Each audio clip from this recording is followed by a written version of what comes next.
దర్శనం ఇచ్చి దేవుడు విమోచిస్తానంటున్నాడు. తన ప్రజలు ఎవరెందుకు? ఆయన నమ్మిన మనం ఆయన మేపు గొర్రెలను ఆయన ప్రజలను చెప్పి 100వ కీర్తనలో ఉంటారు.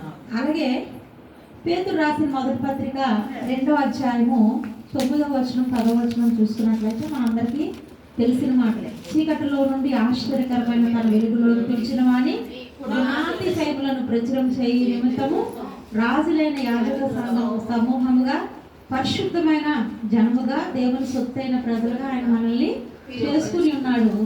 ఆ తర్వాత 10వ వచనంలో ఉంటుంది, ఒకప్పుడు మనము ఆయన ప్రజగా ఉండక ఇప్పుడు దేవుని ప్రజలమైతే.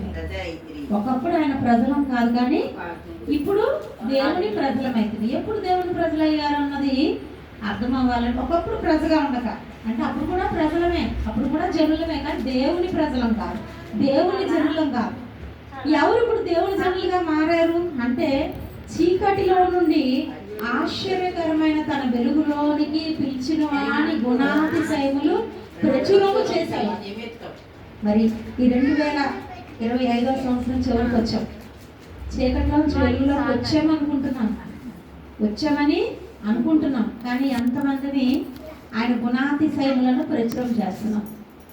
ఎంతమందిని ఆయన గుణాతిశయములను ప్రచురం చేయాలి? గొర్రెల కాపరులు అదే చేశారు, కన్నవాటిని వినవాటిని ప్రచురం చేశారు. ప్రచురం చేయాలి. ప్రచురం చేయడం అంటే ప్రకటన చేయడం అంత మాత్రమే కాదు, కానీ రాజులైన యాజక వంశంగా మారాలి, పరిశుద్ధ జనంగా మారాలి, దేవుని సొత్తైన ప్రజలుగా మారాలి కదా. దేవుని సొత్తైన ప్రజలుగా, దేవుని సొత్తు మనం. ఆ దేవుని సొత్తైన ప్రజలుగా మనం జీవిస్తున్నామా, లేకపోతే వేరొక సొత్తుగా మనం జీవిస్తున్నామా? వేరొకరి సొత్తుగా. వేరొకడు ఎవరు? అపవాది కదా. అది యాక్చువల్గా మనం కొరింథీ పత్రిక ధ్యానం చేసుకుంటూ వెళ్తున్నాము. ఇవాళ చెప్పవలసిన వాక్యం ఏంటంటే, మీరు దేవుని ఆలయమై ఉన్నారని, దేవుని ఆత్మ మీలో నివసిస్తున్నారని మీరు ఎరుగరా. ఎవరైనా దేవుడు ఆలయం పాడు చేస్తే దేవుడు వాడిని పాడు చేయడు. మీరు దేవుని ఆలయమై ఉన్నారని, దేవుడు ఆలయం పరిశుద్ధమైనదని మీరు ఎరుగరా. ఈ 16వ వచనం ఈరోజు ధ్యానించాలి. దేవుడి ఆలయము పరిశుద్ధమైనది అన్నది మనకి అర్థం అవ్వాలి. దేవుని ఆలయాన్ని పాడు చేస్తే దేవుడు ఒప్పుకోడు. అంటే ఎప్పుడు పాడు చేస్తాము దేవుడి ఆలయాన్ని? ఆయన ప్రజలుగా ఉండకపోతే. అంటే చీకట్లో నుంచి వెలుగులోకి వచ్చామని చెప్పుకోవడం వేరు, వెలుగులో జీవించడం వేరు. వచ్చామని చెప్పుకోవడం వేరు.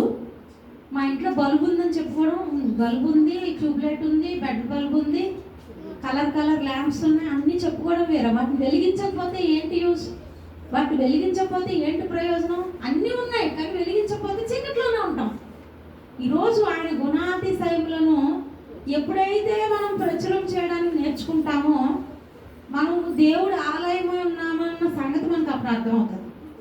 మనం దేవుడు ఆలయమై ఉన్నామని, దేవుడి ఆత్మ మీలో నివసిస్తుందని మీరు ఎరగరాలి. అంటే దేవుడి ఆత్మకు ఎవరైతే నిలయాలుగా మారుతారో వారందరూ ఆయన ప్రజలే. మనలో పరిశుద్ధాత్మ దేవుడు నివసిస్తున్నాడో లేదో, పరిశుద్ధాత్మ నివసించడానికి మన హృదయాలు మనం పరిశుద్ధంగా దేవునికి అప్పగించుకుంటున్నామో లేదో అన్నది ఈ మధ్యాహ్నకాల సమయంలో ఎవరికి వాళ్ళమే ప్రశ్నించుకోవాలి, పరిశీలన చేసుకోవాలి కదా, పరీక్షించుకోవాలి.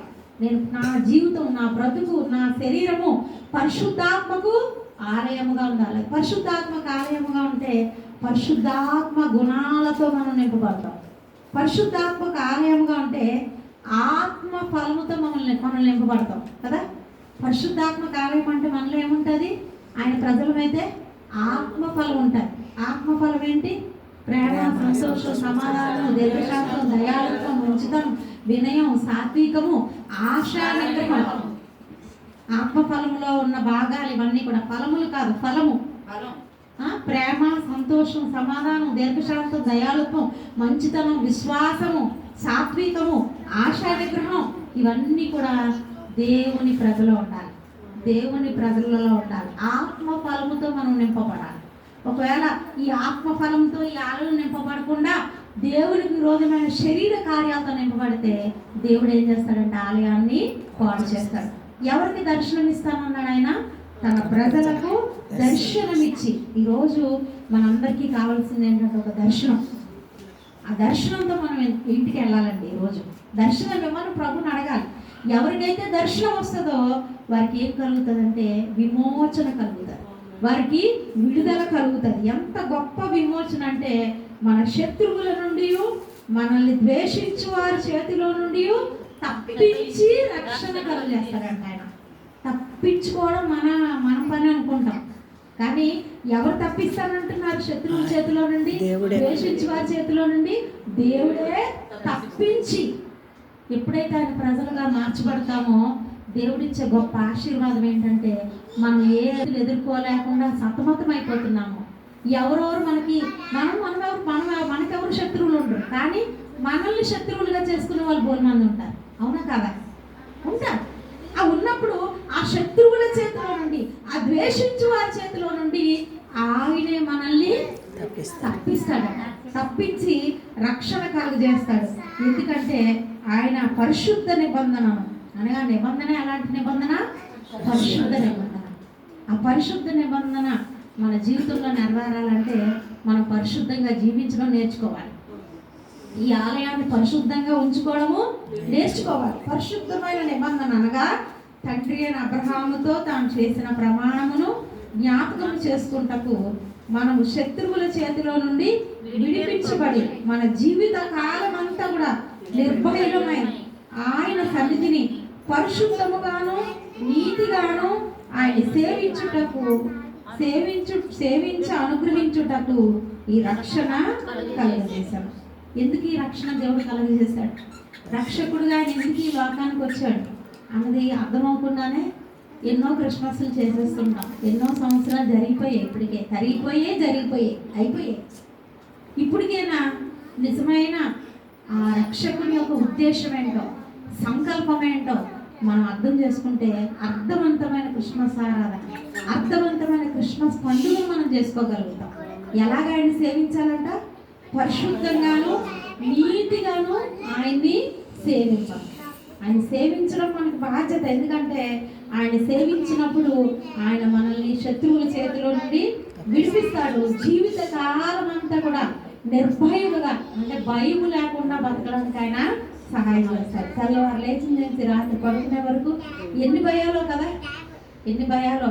కుటుంబ సభ్యుల వల్ల వచ్చే భయము, ఆర్థిక ఇబ్బందుల వల్ల వచ్చే భయము, అనారోగ్య సమస్యల వల్ల వచ్చే భయము, అసలు ఏదో ఒక భయాన్ని మన జీవితంలో అపవాది పెడుతూనే ఉంటున్నాడు. అలా భయంతో బతుకుతున్నాం చాలా మందిని. కానీ నిర్భయులుగా చేయటకు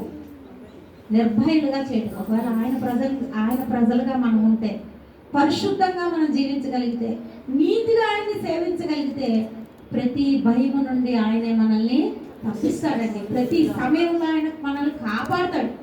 మనం ఆయన పని చేయాలంటే. నిన్న మేము యలమంచిలి వెళ్ళి వస్తూ అనకాపల్లి దాటాము. అనకాపల్లి దాటాక లంకెలపాలెం దాకా వచ్చినప్పుడు నాకు ఏలూరు నుంచి మా కజిన్ ఒక శ్యామ్ గారు చెల్లి ఫోన్ చేస్తే